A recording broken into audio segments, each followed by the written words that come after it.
Hello everyone, today I'm going to show you how to set up recurring tasks in Trello. First, log into your Trello account. Once logged in, navigate to the board where you want to set up recurring tasks.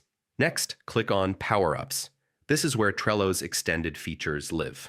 In the search bar, type Card Repeater. This is the power-up that allows your tasks to repeat automatically. Click Add to include it on your board. Now open the card you want to make recurring. On the right-hand side, you'll see a repeat option.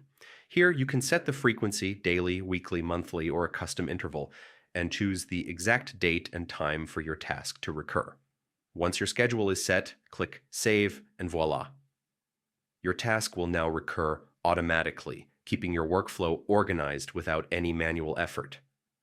And that's it. With recurring tasks in Trello, you can focus on what really matters while staying on top of your routine. Thanks for watching. Don't forget to subscribe to our channel, and I'll see you in the next video.